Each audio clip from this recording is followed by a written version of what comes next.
اس لیے میں نے عرض کیا کہ سب سے پہلے اس بات پر غور کرنا چاہیے کہ حالات کیوں بگڑ رہے ہیں۔ حالات کے بگڑنے کا بننے کا تعلق باہر کی شکلوں سے نہیں ہے۔ خدا کی قسم مسلمانوں کے حالات کا تعلق حکام سے نہیں ہے، بلکہ حالات کے بننے بگڑنے کا تعلق مسلمان کے بدن سے نکلنے والے اللہ کے احکام سے ہے کہ مومن کے بدن سے عمل کیسے نکل رہا۔ جو بھی فیصلہ ہوگا وہ مومن کے بدن سے نکلنے والے عمل پر ہوگا۔ لیکن میرے دوستو عزیزو، حالات سے عبرت لینے کے لیے سب سے پہلے ایمان کو شرط قرار دیا گیا ہے، اس لیے کہ مومن ہوگا، ایک ٹھوکر لگنے پر بھی اس کو اپنا گناہ یاد آئے گا۔ ایک صحابی کی ایک عورت پر نظر پڑی، ایک صحابی کی ایک عورت پر نظر پڑی، اس پر نظر پڑتے ہی ان کا سر دیوار سے ٹکرا گیا۔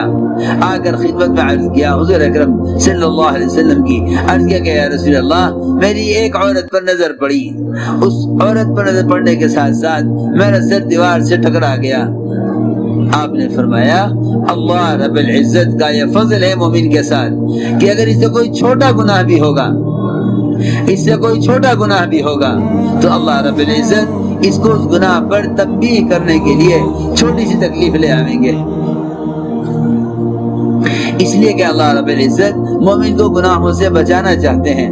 اس کو اس گناہ پر تنبیہ کے لیے اس کے سر کو دیوار سے لگا دیا تاکہ اسے تنبیہ ہو جائے کہ مجھ سے کوئی گناہ ہوا ہے۔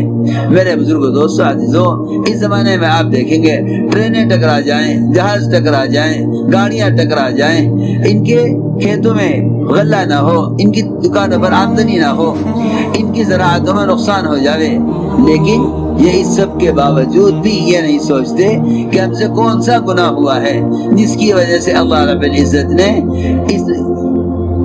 اس کاروبار میں یہ نقصان کر دیا۔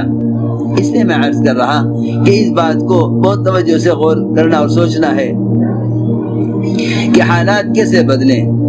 اللہ رب العزت اس وقت تک حالات کو بدلتے نہیں جب تک اجتماعی طور پر اپنے اعمال کو بدلنے کی فکر نہ کر لی جاوے۔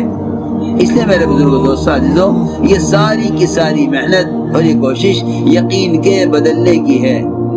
یہ ساری محنت اور کوشش یقین کے بدلنے کی ہے کہ ایمان بدلے گا تو اس کی دل کی کیفیت بدلے گی۔